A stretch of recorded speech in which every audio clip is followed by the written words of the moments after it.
ரிஷிகள்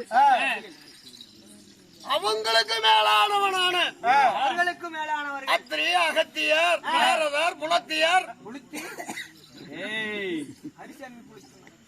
புலத்தியர் இப்படி சொல்லக்கூடிய சப்த ரிஷிகளுக்கு மேலானவர் இந்த விஸ்வாமித்திரர். அகட்டு சாமி, உங்களை பார்த்தாலே தெரியுதுங்க. அதனால தேவதேவர்கள் எல்லாம் கூட என்னை கண்டால் சற்று அச்சப்படுவாங்க. ஒரு பிராமணன் தான் தவம் செய்ய முடியுமா? ஞானியாக முடியுமா? ஒரு சத்திரியனால் ஆகாதது என்ன இருக்கிறது? சத்திரியனுக்கு பிள்ளையா பிறந்து நம்மளால சாதிக்க முடியாதா? அப்படி என்று தவத்தை மேற்கொண்டு ஞானி யானே இன்னமும் இன்னைக்கு போனவன் இருக்காங்களா பெரியவங்க எல்லாம் என்ன சமாச்சாரம்? பெருமாத்தாளுக்கு நோய் போட்டுக்கிறாங்க, கூத்து நடக்குது, அதனால வந்துட்டு போயிட்டு இருக்காங்க.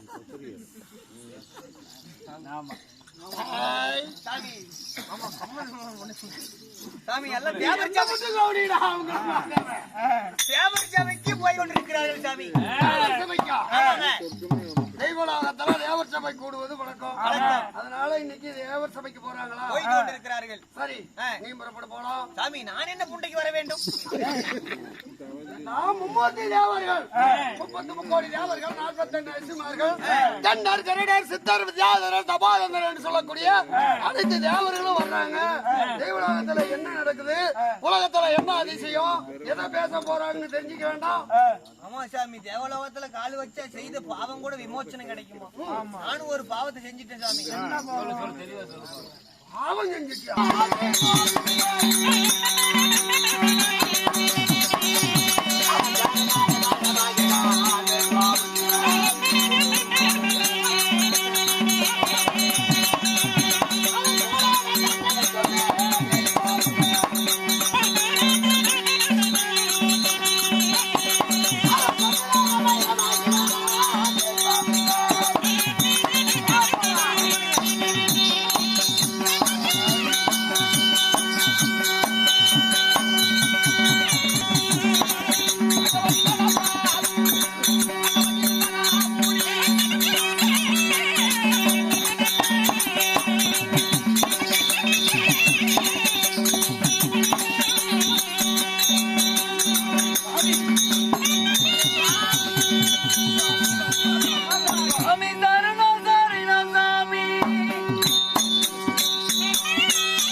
அநேக கோடி மலர்களை கொண்டு வந்து பாதத்தை பணிந்தேன்.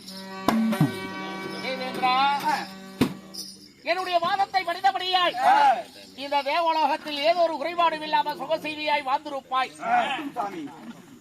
தேவர் சபைக்கு இன்னும் வர வேண்டிய இருக்கார்களா?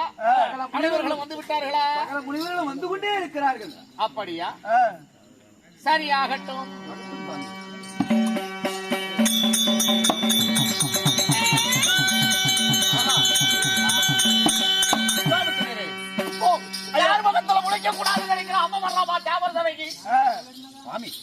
கோபம் வேண்டாம் சுவாமி. உங்களுடைய பாதத்திற்கு அநேக கோடி வணக்கம். அமருங்கள். அவன் ஒரு மனிதன் என்று அவனுடைய பாதத்தை பணிகிறாய். மாடு திருடி, மாடு திருடி சினம் கொள்ள வேண்டாம்.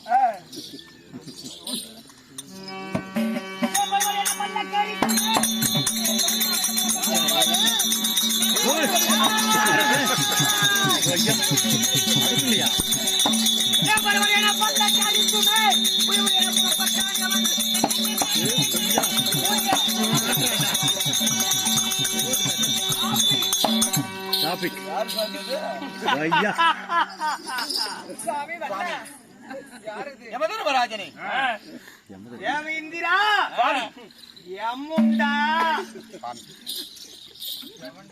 சிம்மாசனத்தில் அமருங்கள். உங்களையும் அநேக கோடி மலர்களை கொண்டு வந்து உங்களுடைய பாதத்தை பணிந்தேன் சுவாமி. என்னையும் மலர் கொண்டு வந்து புதைக்கிறேன்னு சொல்றியா?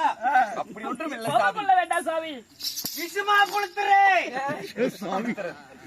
திசை கடவுளே, இங்க உனக்கு இன்னைக்கு ஏதாவது வேலை இருக்குதா? எங்க என்னுடைய அரியானூர் அப்படியே கூதி அறுத்து விடுவேன் சுவாமி. சகல தேவர்களும் தேவர் சபைக்கு வந்து விட்டார்கள்.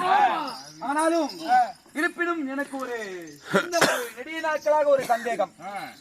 என்ன சந்தேகம் சுவாமி, இந்த தெய்வலோகத்தில் ஒன்னுலோகம் அமராவதி அறநீதி அபராதம் அரசாட்சி எதுவும் இருக்கிறேன். பொய் பேசாத ஒரு நீதிமானார்கள தேவர்கள் எல்லாமே அரசாட்சி செய்கிறார்கள். சரி, அதே போலவே இந்த பூவுலகிலும் அறநீதி தவறாத மன்னர்கள் இருக்கிறார்களா அப்படி என்ற கேள்வி என்னுடன் உள்ளது. பொய் பேசாத மன்னர்கள் இந்த பூவுலகில் இருக்கிறார்களா? மட்ட பண்ணிடுவோம் தேவேந்திரா. சுவாமி, தெய்வலோகத்துல தென் திசை கடவுள் ஒருத்தர் நீதி தவறாதவர். நீதி தவறாதவர் உண்மை. அதாவது நீதி தவறாம அவருடைய தொழிலை செய்யறவரு அவரு. இப்படி தேவர்கள் எத்தனையோ பேர் இருக்கலாம். ஆனா பூலோகத்துல அப்படிப்பட்டவர் ஒரு நீதிமான் இருப்பதாக நான் அறிந்த வரைக்கும் இல்ல. பூலையில் நீதி தவறாத மன்னர்கள் இல்லையா? இல்லை, ஏன் இல்ல? என்னுடைய சீடப்புள்ள இருக்கிறான் ஹரிச்சந்திரன். ஹரிச்சந்திரன், ஆமா, ஹரிச்சந்திரன் ஒரு நீதிமானா?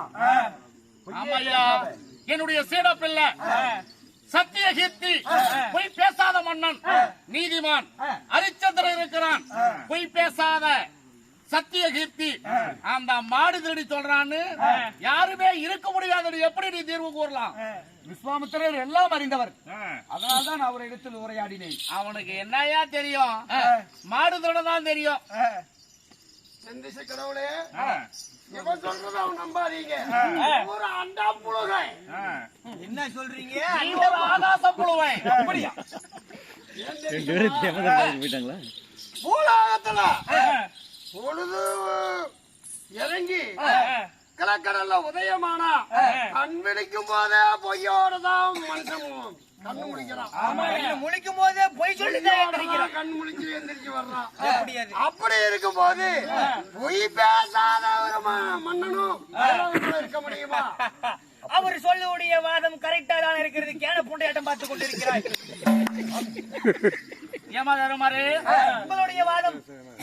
என்னுடைய சீடப்பிள்ளை திருச்செங்கு மகாராஜனுடைய மகன் ஹரிச்சந்திரன் பொய் பேசாத மன்னன் என்னுடைய சீடப்புள்ள இருக்கிறான். அதனால இந்த மாடு திருடி யாருமே இருக்க முடியாது அப்படிங்கிறான். என்னுடைய சீடப்புள்ள பொய் பேசாதவன். விஸ்வாமித்திரரே, என்ன என்னையா வாய் அடக்கம்? சீட பிள்ளைன்னா உனக்கு வேணா பெருசா இருக்கலாம், உனக்கு வேணா பெருசா இருக்கலாம். ஆனா இந்த உலகத்துல பொய் சொல்லாத மன்னன் பூலோகத்துல ஒருத்தர் இருக்கவே முடியாது. நிச்சயமாக இருக்கிறான் என்னுடைய சீடப்புள்ள ஹரிச்சந்திரன். அப்படியா? ஆமா. தேவேந்திர மன்னா, நானும் வந்ததுல இருந்து பார்த்து கொண்டே இருக்கிறேன். இந்த கிழட்டு பசங்க 2 பேரும் சண்டையா போட்டுட்டு இருக்காங்க. சண்டை நிறுத்திரியா இல்ல நான் ஏறி வரக்கூடிய எருமை கடாய் விட்டு பொண்டாட்டி ஓக்கடிக்கிட்டு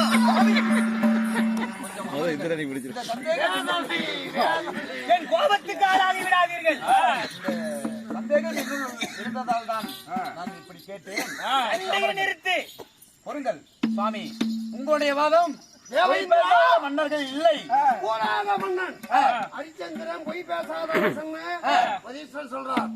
ஆனா அப்படிப்பட்ட ஹரிச்சந்திரனிடமும் பொய் வாங்கிட்டா நீ என்ன வேற? என்னுடைய சீடப்பிள்ளை ஹரிச்சந்திரன் இடத்துல நீ பொய் வாங்கி வந்துட்டா எப்படி? பொய் வாங்கி வந்துட்டா நான் செய்யும் தவாபலத்தை உனக்கு தாரவாத்து கொடுத்துட்டு நான் போட்டிருக்கிறேன் இந்த பூநூல். இந்த பூநூலை அறுத்து எடுத்து வச்சுட்டு மாட்டு வாழை இருந்து பூநூலா போட்டு மது குடத்தை தூக்கி தலைமால சுமந்து தேவலோகத்தை சுத்தி வர்றேன் அப்படின்னு உங்களுடைய வாதம். ஆமா, உங்களுடைய வாதம். நீ பொய் வாங்க முடியலனா நீ என்ன செய்ய போற? ஹரிச்சந்திரன் கிட்ட பொய் வாங்க விட்டா வலதுபுறம் அணிந்திருக்கக்கூடிய இந்த பூணூலை நான் இடதுபுறமா அணிஞ்சுக்கிறேன். அப்படியா? சரி, உன்னோட வாதம் என்னுடைய சீடப்பள்ள இடத்துல பொய் வாங்கி வர்றேன்னு அப்படியா? அதனால ஒரு பொய் வாங்கி வந்துட்டா உங்ககிட்ட வச்ச சபதத்தை நான் நிறைவேற்றுறேன். உன்னால முடிந்தா பொய் வாங்கி வா. புறப்படுறேன். இப்பொழுதே தெய்வலோகத்தை விட்டு பூலோகம் புறப்படுறேன். புறப்படு. அந்த ஹரிச்சந்திரன் அயோத்தியில நான் பொய் வாங்கி வர்றேன். ஆனா ஒரு விஷயம். என்ன விஷயம்? தேவேந்திரா, இந்த வரிஷ்டர் நான் பொய் வாங்கி வர்ற வரை இந்த தெய்வலோகத்தை விட்டு பூலோகம் போக கூடாது. ஏன்? போனா நடந்த விஷயத்தை சொல்லுவான். அவனிடம் பொய் வாங்க முடியுமா? தேவலோகத்தில் நடந்த விஷயத்தை அங்க சொல்லிடுவாரு. ஆமா. இவர் இங்கே இருக்க வேண்டும். நான் பொய் வாங்கிட்டு வர்ற வரை வரிஷ்டர் தெய்வலோகத்திலே தான் இருக்கணும். ஆகட்டும் சாமி. தேவேந்திர மன்னா, அந்த புத்தி இந்த விஸ்வாபுத்திரருக்கு மக்களை விட்டு மாட்டை புடிச்சிட்டு வர சொன்னான மாடு திருடி காமதேன் பசுவ அந்த புத்தி இருக்குது. என் சீட பிள்ளைகிட்ட நான் சொல்லவும் வேண்டியதில்ல. என் சீட பிள்ளைகிட்ட அவன் பொய் வாங்கி வரவும் முடியாது. சாமி அப்படியா? வர்றேன். பொய் வா. இத்துடன் தேவர் சபை கலைகிறது. சென்று வரலாம். ஆகட்டும். அங்கங்க போறேன். இங்கேயே தான் இருக்கணும். நீ நான் இங்கேயே உட்கார்ந்து இருக்கிறேன். யமதர்மராஜன் இவருக்கு காவல். ஏய், யாரடா இங்க தேவலோகத்தில் இருக்கக்கூடிய காவலரே? வசிஷ்டருக்கு ஒரு அறை கொடு. சுவாமி இங்கே இருங்கள். ஆகட்டும். தேவர் சபை கலைகிறது. போய் வருகிறேன்.